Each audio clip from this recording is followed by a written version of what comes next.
Hi people, the internet, yeah. Donc nouvelle vidéo aujourd'hui où je vais vous présenter quelques petits conseils pour l'année. Je sais qu'il y a ceux qui ont déjà fait leur pré-rentrée, qui sont déjà rentrés, d'autres qui ont fait leur pré-rentrée mais qui ne sont pas encore rentrés. Enfin bref, donc cette vidéo peut intéresser tout type de niveau. Quand je dis tout type de niveau, certains points peuvent intéresser ceux qui sont en primaire, d'autres ceux qui sont au collège, d'autres ceux qui sont au lycée, même les étudiants, même si tu as déjà aussi ton métier. Voilà, donc si vous êtes intéressé, je vous laisse avec la suite de la vidéo. J'ai numéroté quelques petits points, mais c'est en fait une vidéo où je vais vous parler vraiment librement. Je vous laisse avec la suite.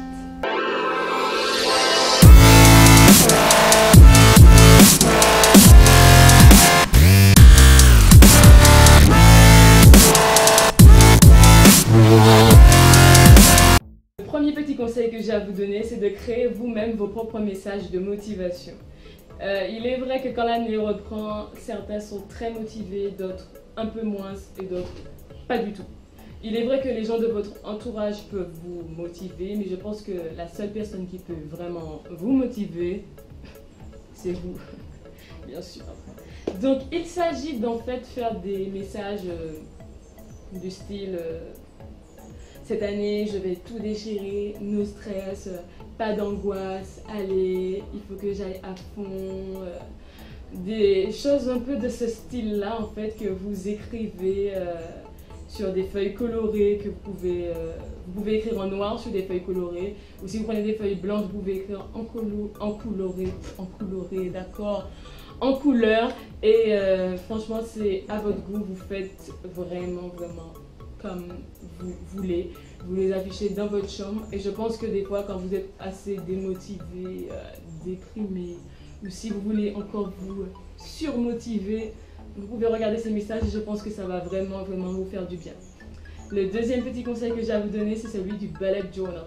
Donc le bullet journal est un journal qui fait fureur aux États-Unis depuis quelques années. C'est en fait un journal pour l'organisation. Et je trouve que c'est vraiment très intéressant, et la particularité vraiment de ce journal et ce que les gens aussi apprécient beaucoup dedans, c'est qu'on peut le personnaliser soi-même. Franchement, vous pouvez vraiment faire parler votre créativité à travers ce journal, et c'est ce que je trouve vraiment super. Donc je vous conseille d'aller sur internet, et il n'est pas trop tard si vous voulez aussi créer votre bullet journal, déjà pour vous renseigner.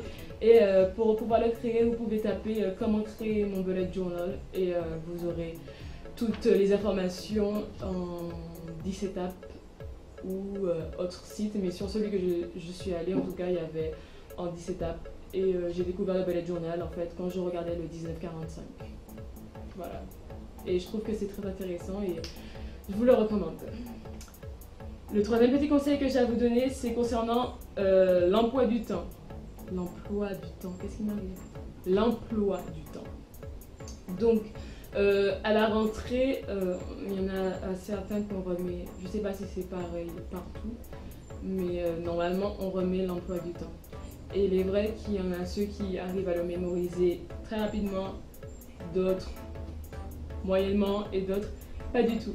Donc pour tous ceux qui ont des difficultés en fait à retenir l'emploi du temps, ce que je vous conseille de faire, c'est vrai que vous le notez sur votre carnet de correspondance, c'est vrai, mais ce que je vous conseille de faire, c'est en fait de choisir une couleur par matière et de colorier chaque matière. Je pense que ça va vous faire...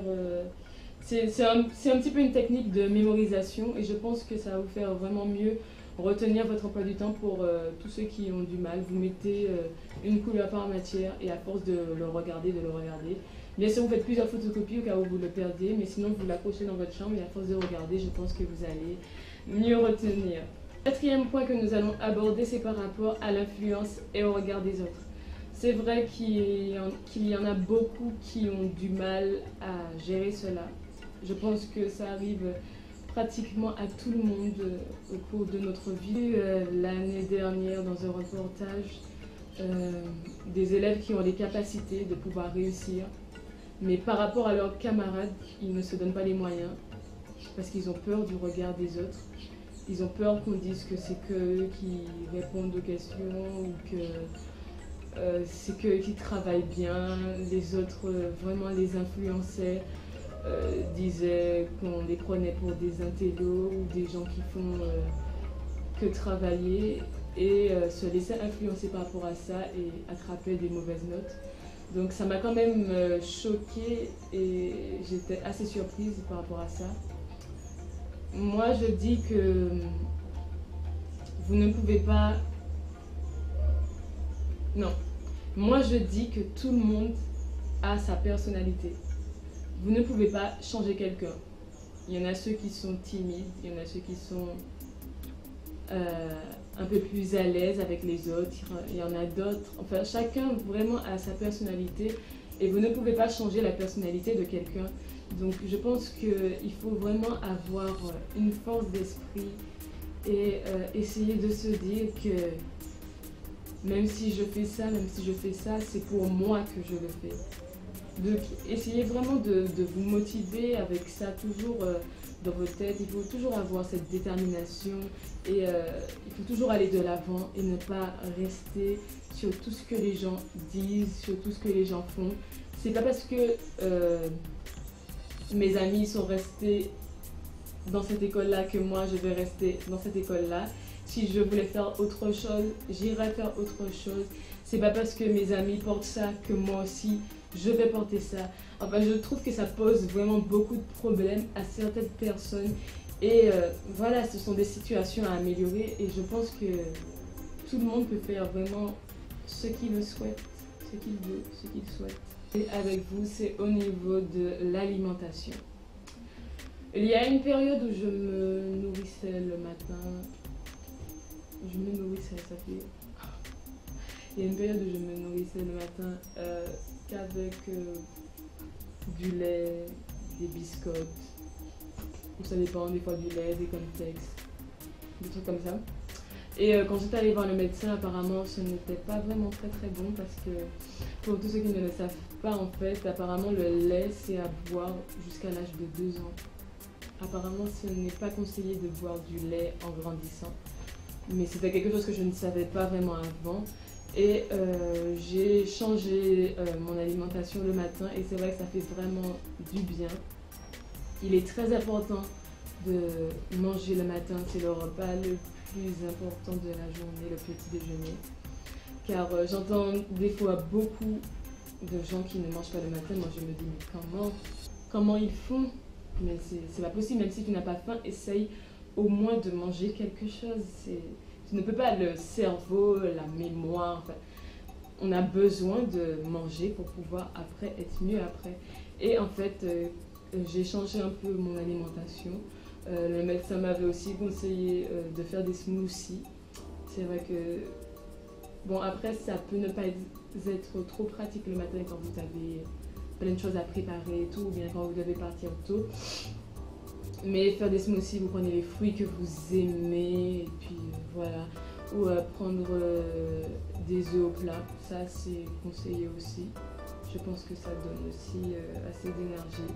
Ou sinon prendre des salades le matin ou des choses comme ça. Et puis pour tous les Martiniquais qui regardent cette vidéo, Tinel en Mori, mon Dieu, tu prends ça le matin. Je pense que pendant toute la journée, tu as la pêche, je pense. Je pense que c'est vraiment le truc à prendre. Si vous n'avez pas encore testé, je vous invite à tester. Et avec vous, c'est par rapport aux activités extrascolaires. Même aussi pour ceux qui ont déjà leur métier ou qui travaillent déjà, voilà. Les activités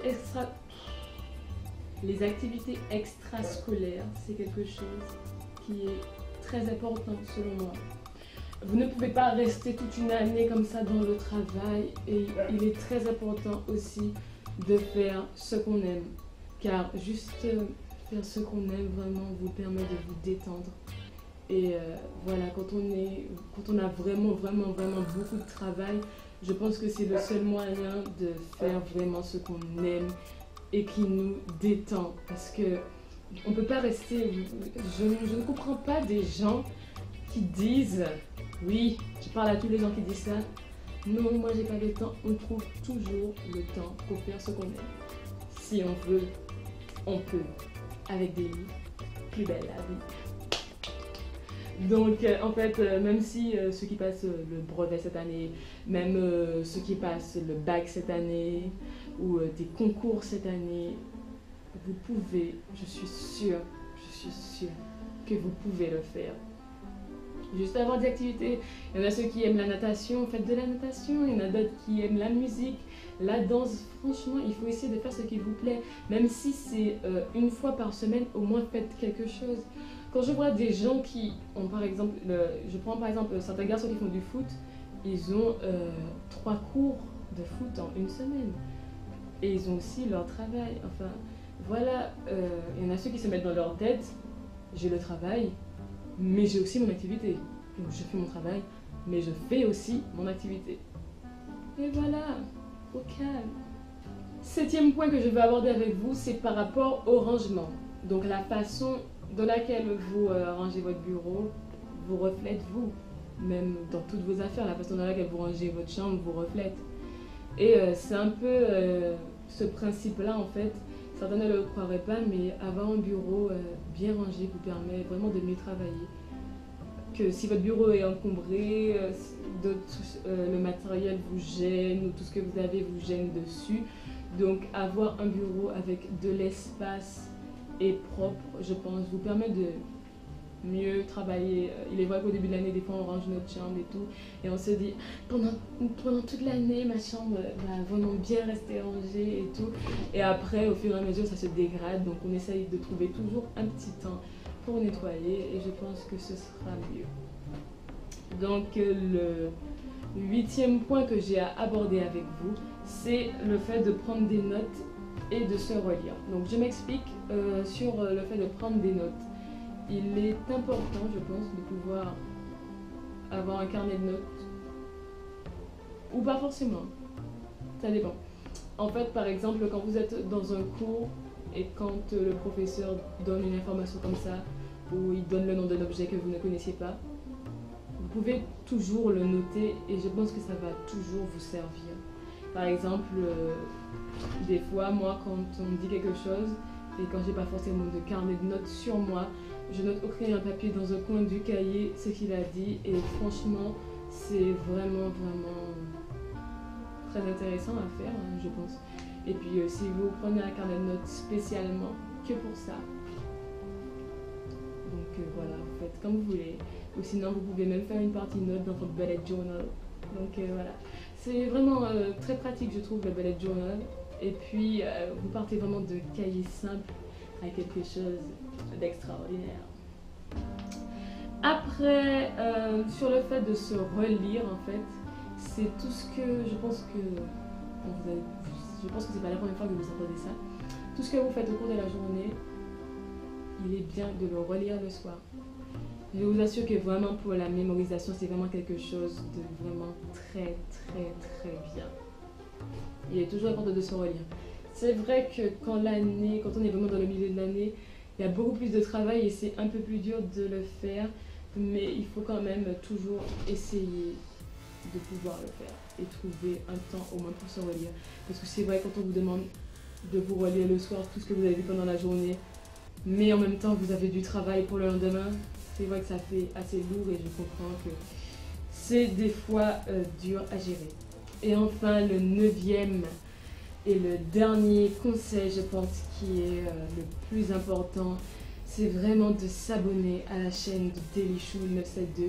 Je pense qu'au cours de l'année, ça pourra vraiment vous aider, vous redonner le sourire, la force, la confiance en vous, car n'oubliez pas que ma devise est et a toujours été avec Daily, plus belle la vie. Donc j'espère en tout cas que cette vidéo t'a donné un peu plus d'informations. Voilà, t'a aidé surtout.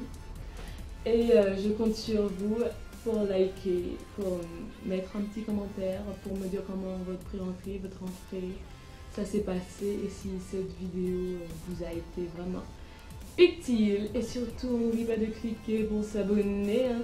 Merci, on est 94. Franchement, vous pouvez pas savoir comment je suis émue à chaque fois par tous vos commentaires, toutes les choses et tout. Et je vous assure, pour moi, ça représente vraiment beaucoup. Donc voilà, je serais vraiment très contente, tu t'abonnes, très émue. Voilà. Et on se retrouve à bientôt pour une prochaine vidéo, je ne sais pas quand. Et voilà. À pistache.